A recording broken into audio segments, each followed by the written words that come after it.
సుమన్ టీవీలో మీ business promotions కోసం ఈ కింది నెంబర్ను సంప్రదించగలరు.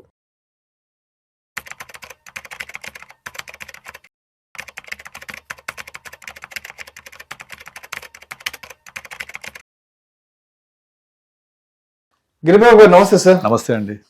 సార్ గిరిబాబు గారు, ఇప్పుడు బంగారం వెండి ధరలు ఎందుకు ఇంతలా పెరుగుతున్నాయి అంటే అందరూ చెప్పేది ఒకటే రీజన్.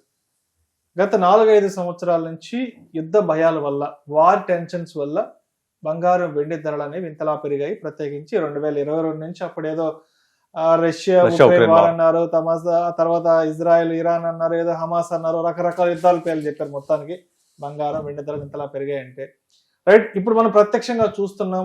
అమెరికా వెళ్ళి ఇప్పుడు నేరుగా వెనజులా మీద దాడి చేయడము, ఆ దేశ అధ్యక్షుడు మదురోను అతని భార్యని అది కిరాతకంగా రాళ్లతో బంధించి, బెల్ట్లతో బంధించి, కళ్ళకు గంతలు కట్టి అమెరికా యుద్ధ నౌకలు అమెరికాకి తీసుకెళ్లిపోయారు. సో అక్కడైతే కొంత టెన్షన్ వాతావరణం నెలకొంది. ఇదంతా కూడా కొంత ప్రపంచ మార్కెట్లను భయపెట్టింది. అంటే ట్రంప్ వ్యవహార శైలి ఎలా ఉంటుంది, అసలు అమెరికా వాళ్ళ వ్యవహార శైలి ఎలా ఉంటుంది ఏంటన్న దానికి నిదర్శనంగా లాస్ట్ 3-4 డేస్ బ్యాక్ జరిగిన సంఘటన యావత్ ప్రపంచం మొత్తం మరొకసారి అర్థం చేసుకుంది. మరి ఇప్పుడు మనకి ప్రత్యక్షంగా కొంత వెనుజులా వల్ల కొంత యుద్ధ భయాలు, కొంత అనిశ్చితి కనిపిస్తుంది. కాబట్టి మరి దీన్ని సాకుగా తీసుకొని, దీన్ని కారణంగా తీసుకొని బంగారం వెండి ధరలు ఇంకా ఎక్కువగా పెరిగే అవకాశం ఉందంటారు అసలు? ఆల్రెడీ ఎప్పుడైనా సరే గోల్డ్, సిల్వర్ ఇలాంటి కమోడిటీస్ అన్ని కూడా ఎప్పుడు ఒక సేఫెస్ట్ బెట్ లాగా చూస్తారు అందరూ, సేఫెస్ట్ ఇన్వెస్ట్మెంట్ లాగా. ఇప్పుడు ఎప్పుడైతే అంతర్జాతీయ అనిశ్చితులు బాగా పెరిగాయో, మీరు మీరు చెప్పిన 2022-23 నుంచి యాక్చువల్గా గోల్డ్ చూస్తే 2013లో 29,400, 13లో 2024లో ఇట్ ఈస్ అరౌండ్ 60,000 చేంజ్. అంటే 2013 నుంచి 2024 వరకు, అంటే 11 సంవత్సరాల పాటు గోల్డ్ జస్ట్ డబలే అయింది. జస్ట్ గూగుల్ కొట్టండి సింపుల్గా, గోల్డ్ ప్రైస్ ఇన్ 2013 29,400 చూపిస్తుంది. గోల్డ్ ప్రైస్ ఇన్ 2024 అని కొట్టండి 60,400 అట్లా చూపిస్తుంది. అంటే 30,000 నుంచి 60,000 అంటే ఇట్ ఈస్ జస్ట్ డబల్. కానీ లాస్ట్ 1.5 ఇయర్లో, అంటే 24 ఎండింగ్ నుంచి స్టార్ట్ అయిన ర్యాలీ 25 ఎండ్ అయ్యేప్పటికీ 1,20,000 వెళ్ళిపోయింది. అంటే ఆల్మోస్ట్ డబల్ అయిపోయింది గోల్డ్. ఇంత ఫాస్ట్గా పెరగడం అనేది గత 100 ఏళ్లలో ఎప్పుడు జరగలేదు. సో 100 ఏళ్లలో జరగంది ఇప్పుడు మనం చూస్తున్నాం. లాస్ట్ 2-3 సంవత్సరాలు జరిగింది. దీనికి కారణం ఏంటంటే అంతర్జాతీయ అనిశ్చితులు బాగా పెరిగిపోవడము. సో ఎక్కడ సేఫెస్ట్ ఇన్వెస్ట్మెంట్ ఉందో అటువైపే మళ్ళుతూ ఉంటాయి. ఇప్పుడు నార్మల్గా మీకు వడ్డీ రేట్ల ఫ్లక్చుయేషన్ కానివ్వండి, ఈ అసెట్ క్లాస్ మూవ్మెంట్ అవనివ్వండి, ఇవన్నీ కూడా ఈక్విటీ నుంచి డైవర్సిఫై అవుతూ ఉంటాయి. ఇప్పుడు మీరు 1.5 ఇయర్లో ఈక్విటీ ఏమైంది, కంప్లీట్ డౌన్ అయిందా? నెగిటివ్ వెళ్ళిపోయింది. సో ఈక్విటీ డౌన్ అవుతున్న కొద్దీ దాని కాంట్రాస్ట్ క్లాస్ గోల్డ్, సిల్వర్ పెరుగుతూ ఉంటాయి. దీనికి ఆజ్యం పోసేటి అంతర్జాతీయ అనిశ్చితులు. కనుక ఈ అనిశ్చితులు ఎప్పుడు చల్లబడతాయి, ఎప్పుడు నార్మల్ అవుతుంది, ఎప్పుడు కూల్ అవుతుందో ఎవ్వరు చెప్పలేం. దానికి అనుగుణంగా మూమెంట్ ఉంటుంది.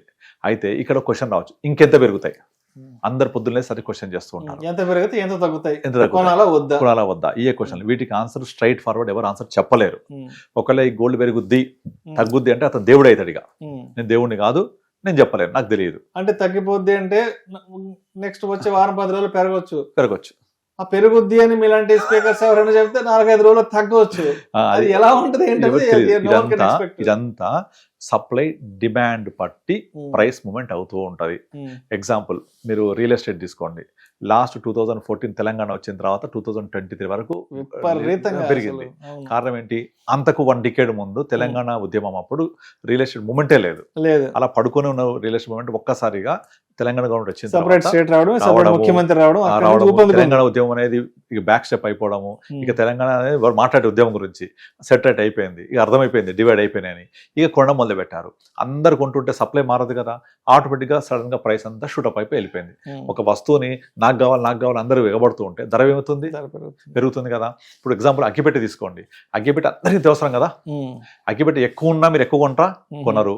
తక్కువ ఉంటే మీ పని జరగదు. అయినా సరే ఎప్పుడైనా మీ జీవితంలో అగ్గిపెట్టే ప్రైస్ మారిందా? మొత్తం 5 రూపాయలు 100 రూపాయలు అవ్వలే కదా.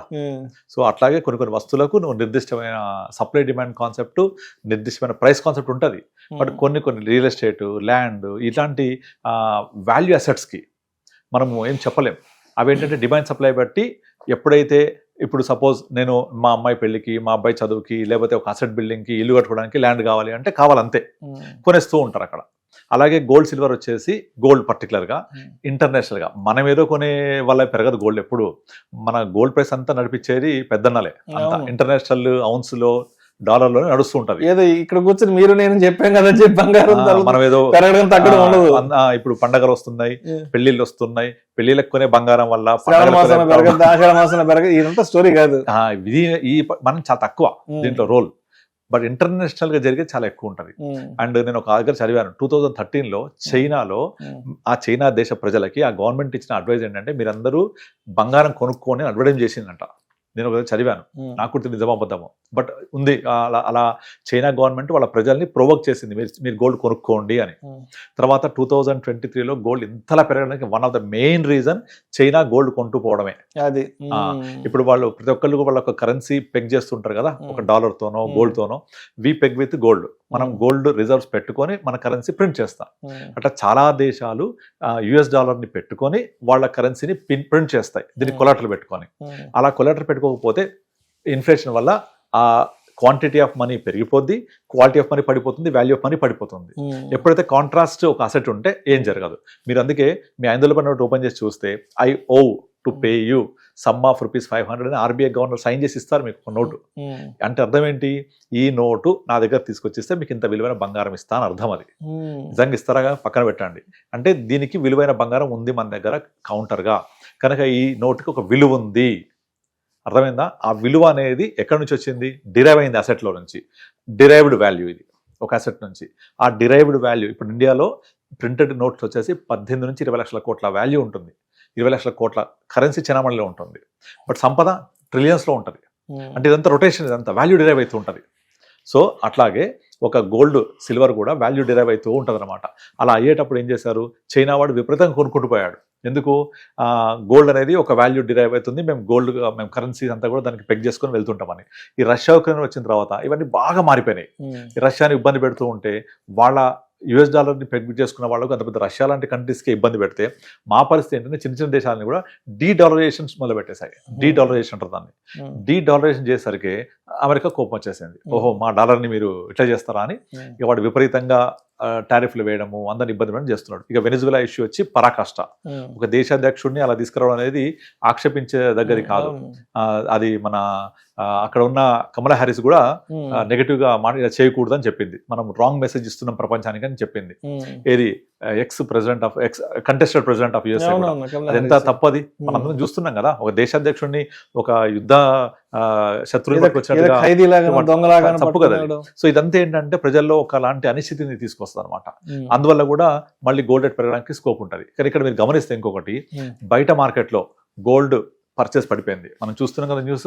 అవును, ఆల్మోస్ట్ 35 to 40% కొనుగోలు అమ్మకాలు రెండు తగ్గిపోయినాయి. ఫిజికల్ గోల్డ్ జరగట్లేదు, ఫిజికల్ సిల్వర్ జరగట్లేదు, ఆర్నమెంట్లు జరగట్లేదు, కొనుగోలు అమ్మకాలు తగ్గిపోయి బయట స్టోర్స్ కూడా చాలా ఖాళీగా ఉంటున్నాయి. కూడా ETF మహత్యం, ETF పుణ్యమాని ఎలక్ట్రానిక్ మోడ్ ఆల్టర్నేటివ్ ఇన్వెస్ట్మెంట్స్ లోకి, ఎందుకంటే ఇక్కడ లక్షల రూపాయలు పెట్టి ఫిజికల్ గా కొనలేరు కాబట్టి వాళ్ళకున్న డబ్బుల్లో 5,000 10,000తో ఎలక్ట్రానిక్ రూపంలో కొనడానికి ETF.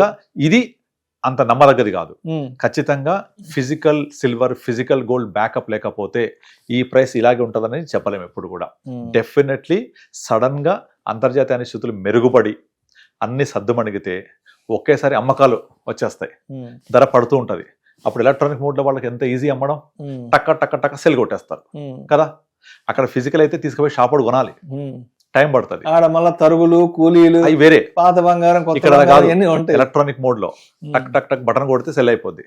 మరి బయ్యర్ ఉండాలిగా, బయ్యర్ లేకపోతే ఓన్లీ సెల్లర్ ఉంటే ప్రైస్ లోవర్ సర్క్యూట్ కొట్టేస్తుంది. చూసాం కదా మొన్న సడన్ గా silver 10% fall, next day 10% up, మళ్ళీ నెక్స్ట్ డే 10%. మన సోమవారం, మంగళవారం, బుధవారం, పోయిన వారం కంటిన్యూస్ గా 10% అప్, 10% డౌన్, మళ్ళీ 10% అప్. ఏంటి వేరియేషన్? మీరు ఫిజికల్ గోల్డ్ లో బయట ఎక్కడ జరగదు ఇట్లా, అంత ఎలక్ట్రానిక్ మోడ్ లోనే. కనుక ఎలక్ట్రానిక్ మోడ్ లో జరిగే ఈ ప్రైస్ రిగ్గింగ్ అని చెప్పొచ్చు, లేకపోతే ప్రైస్ మ్యానిపులేషన్ అవ్వచ్చు, లేకపోతే విపరీతంగా డిమాండ్ అవడం జరగవచ్చు, రకరకాల రీజన్స్. సో షూటప్ అవుతుంది. సో ఇది సస్టైనబుల్ ప్రైస్ కాదు ఇది. సో కనుక సడన్ గా కొంచెం ఫాల్ వచ్చింది అనుకోండి, ఏమైతే ప్రాఫిట్ బుకింగ్ వస్తుంది. ప్రాఫిట్ బుకింగ్ వస్తే ధన పడిపోతుంది. ఇక్కడ పడింది అనుకోండి, ఆటోమేటిక్గా ఫిజికల్ కూడా పడ్డట్టే అక్కడ కూడా. సో అక్కడేమో ట్రేడ్ అవ్వట్లేదు, ఇక్కడ ధర దానికి ఆపాదిస్తున్నారు. అర్థమవుతుందా? ఈ పెరిగిన ధర దానికి ఆపాదించేసరికి అక్కడ ట్రేడ్ అవ్వట్లేదు. కనుక ఇది ఉంటుందా, నిలబడదా అంటే డెఫినెట్లీ నా అంచనా ప్రకారం నిలబడకపోవడానికి ఛాన్సెస్ చాలా ఎక్కువ ఉన్నాయి బికాస్ ఆఫ్ దిస్ ట్రేడింగ్ వల్ల. అండ్ రెండోది, మీరు చాలా ఈ మధ్య కాలంలో యూట్యూబ్స్, ఇన్స్టాగ్రామ్లో సిల్వర్ 5 లక్షలు పోద్ది, సిల్వర్ 10 లక్షలు పోతుంది, ఇది ఈవీస్లో వాడతారు, ఎలక్ట్రానిక్స్లో వాడతారు, సోలార్లో వాడతారు, సెమీకండక్టర్ వాడతారు అని చెప్తున్నారు కదా. ఇప్పుడు నార్మల్గా సోలార్ పెట్టుకోవాలంటే కాస్ట్లీయా చీపా? కాస్ట్లీ కదా. అంత కాస్ట్లీ ఉన్న దాన్ని అందరు అఫోర్డ్ చేయలేరు. కానీ వాళ్ళు ఏం చేస్తారంటే మీరు పెట్టుకుంటే మీకు ఓవర్ పీరియడ్ ఆఫ్ టైం అది కరెంట్ బిల్ వల్ల కలిసి వస్తుందని చెప్తూ ఉంటాం. ఇప్పుడు రేపు పొద్దున సిల్వర్ అందులో వాడుతున్నారు కాబట్టి సిల్వర్ వాడకం పెరిగితే సిల్వర్ ధర పెరుగుతుంది అని చెప్తున్నారు. మరి సిల్వర్ ధర పెరిగితే ఈ సోలార్ ధర కూడా పెరుగుద్దిగా, సోలార్ రూఫ్ టాప్స్ది, ఈవీ ధర పెరుగుతాయిగా. అప్పుడు అఫోర్డబుల్ అయింది జనాలకు, కొంటారా? కొనకపోతే మ్యానుఫ్యాక్చర్ ధర పెరిగిపోతే సిల్వర్ వల్ల యూజ్ ఏంటి? కనుక వాళ్ళు ఏం చేస్తారు, తయారు చేసేవాళ్ళు ఆల్టర్నేటివ్ ప్రోడక్ట్ తయారు చేస్తారు. సిల్వర్ మొత్తం మైనింగ్ ద్వారా మాత్రమే రాదు, గోల్డ్ లాగా. గోల్డ్ కంప్లీట్ మైనింగ్ ద్వారా వస్తుంది, సిల్వర్ మైనింగ్ ద్వారా మాత్రమే కాదు, కొంత మైనింగ్ ద్వారా వస్తుంది, కొంత అలాయ్ ప్రొడక్ట్ ఇది సిల్వర్, జింక్, లెడ్ లాంటి అలాయిస్ని కలిసి తయారు చేస్తారు సిల్వర్ని. ఇది తయారు చేసే మెటల్ కొంత తయారు చేయడం జరుగుతుంది, కొంత మైనింగ్ చేస్తారు. కనుక సిల్వర్కు ఉన్న మంచి లక్షణం ఏంటంటే 100% కండక్టివిటీ ఉంటుంది సిల్వర్కి. సో అలాంటి లక్షణం ఉన్న ఇంకొక మెటల్ తయారు చేస్తారు, కాపర్ని ఇంకొంచెం ఇంప్రూవైజ్ చేస్తారు, కాపర్ని ఆల్టర్నేటివ్ వాడతారు, విచ్ ఇస్ చీప్ ప్రొడక్ట్. అలా వాడడం వల్ల సిల్వర్ డిమాండ్ తగ్గిపోవచ్చుగా, ధర పెరగపోవచ్చు కదా. ఇది ఆలోచించట్లే ఎవరు కూడా. కాపర్, సిల్వర్ అనేది ఎలక్ట్రానిక్లో వాడతారు, ఈవీలో వాడతారు, సెమీకండక్టర్ వాడతారు, సిల్వర్ పెరిగిపోద్ది 5 లక్షలు అంటే జనాలు పొలోమని సిల్వర్ వెనకబడుతున్నారు, ఈటీఎఫ్ అని. కానీ దానికి కూడా కొంత లిమిటేషన్ ఉంటాయి. అదేమి బ్రహ్మ పదార్థం కాదు, ఇది మాత్రమే వాడాల్సింది. డెఫినెట్లీ వాడతారు, డెఫినెట్గా 5 లక్షలు, డెఫినెట్ 5 లక్షలు చెప్పేస్తున్నారు వీళ్ళు. That is completely wrong.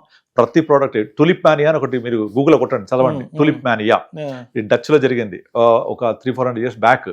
ఇలాంటి బబుల్ క్రియేట్ చేసే దాంట్లో ఫస్ట్ టులిప్ మానియా గురించి మాట్లాడుతుంటారు. టులిప్ అనేది ఒక ఫ్లవర్స్, ఫ్లవర్స్. ఆ టులిప్ ఫ్లవర్స్ ని ఇలాగే ఒక స్టోరీ ఉంటుంది, చాలా లెంతీ స్టోరీ. అది కొనుక్కుంటూ పోయి విపరీతంగా ధర పెంచేశారు. ఒక్కసారి ఆ బబుల్ బర్స్ట్ అవ్వగానే ఆ తులిప్ ప్రైస్ అని మొత్తం అంతా నెల కూలిపోయినాయి. తులిప్ మానియా అంటారు. అలాంటిదే గుర్తొస్తుంది నాకైతే. ఎందుకంటే దీన్ని లేపుకెళ్ళిపోతున్నారు యూట్యూబ్ లో అందరు, ఎవరు పడితే వాళ్ళు ఒక ఇన్స్టా ఛానల్ ఓపెన్ చేసేస్తున్నారు. సిల్వర్ అన్నిట్లో వాడతారు, పెరిగిపోద్ది 5 లక్షలు 10 లక్షలు అని. జనాలు ఆరే పెరిగిపోద్ది అంట, కరెక్టే, సిల్వర్ లో వాడతారు, ఈటీవీలో ఎలక్ట్రానిక్ వాడతారు, ఈవీలో సెమీ కండక్టర్ వాడతారు, చిప్స్ లో మ్యానుఫ్యాక్చరింగ్ వాడతారు అని చెప్తున్నారు కదా. అలా చెప్పడం వల్ల పెరిగిపోతుంది, రీజనింగ్ కనబడుతోంది. బట్ దాన్ని అనలైజ్ చేయట్లేదు ఎవరు కూడా. అలా పెరిగిపోతే ఈవీ డిమాండ్ తగ్గిపోతుంది, సోలార్ డిమాండ్ తగ్గిపోతుంది, అంత ధర కొనలేరు. సో దానికి ఒక లిమిటేషన్ ఉంటుంది. దాన్ని రీప్లేసబుల్ ప్రొడక్ట్, అది మాత్రమే వాడే ప్రొడక్ట్ కాదు కదా. ఇప్పుడు గోల్డ్ ఉంది, అది ఎంత పెరిగినా వేసుకొని ఒక ఆనందపడతారు, ఒక ప్రెస్టేజ్. అది సిల్వర్కి అంత కాదు కదా, అవునా కదా. సో దానికి ఉన్న వాల్యూ దానికే ఉంటుంది. అంతేగాని అది విపరీతంగా పెరిగిపోయి 5-10 లక్షలు అయిద్దా అంటే ఇప్పట్లో కాదు. ఇన్ఫ్లేషన్ ప్రకారం పుష్ అవుతుంది ఓ 10-15 సంవత్సరాలకి. అంతేగాని ఇమీడియట్లీ 2 లక్షలు, ఇమీడియట్లీ 3 లక్షలు, ఇమీడియట్లీ 5 లక్షలు అనేది జరగదు. అది ఎంత ఇండస్ట్రియల్ ప్రొడక్టివ్ అయినా కూడా దానికి ఒక లిమిటేషన్ ఉంటుంది, ఒక సర్టన్ ప్రైస్ నుంచి ముందు వెళ్ళదు.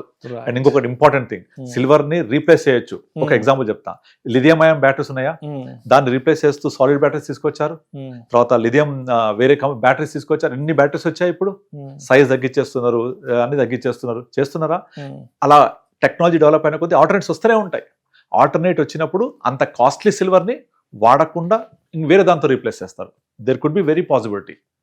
కాపర్ ని యూజ్ చేయొచ్చు. సెమీ కండక్టర్స్ కాపర్ కూడా ఇంచుమించు సిల్వర్ లాగా ఉంటుంది, 95% తోటి. దాన్ని రీప్లేస్ చేయొచ్చు. అప్పుడు సిల్వర్ వాడకం తగ్గితే ధర తగ్గిపోద్ది కదా. కొంచెం ధర పడగానే ఈటీఎఫ్ లో అమ్మేస్తారు కదా. సో అందుకనే ఇట్లా మానియా ఉన్నప్పుడు ఇట్లా పొలోమని అందరూ ఒక దగ్గర పోతున్నప్పుడు కొనొద్దు. మనం వారెన్ బఫెట్ సూత్రం అర్థం చేసుకోవాలి. When everyone is buying you cell, everyone is selling you by. And 10 commandments లో ఒకటి అది. ఎక్సలెంట్ కమాండ్మెంట్స్ అవి. దాన్ని ఫాలో అవుతే మనకి ఏ ప్రాబ్లం ఉండదు. We follow that. సో మొత్తంగా విపరీతంగా పెరిగిపోతున్న బంగారం, వెండి ధరలు అనేవి బయట కనిపిస్తున్నా కూడా, బట్ బయట మార్కెట్ లో మాత్రం ఆల్మోస్ట్ సేల్స్ పరంగా, పర్చేజెస్ పరంగా చూస్తే 35-40% వరకు ఈ సేల్స్ అనేవి డ్రాప్ అవ్వడం జరిగింది. Exactly. Right sir. Thank you so much.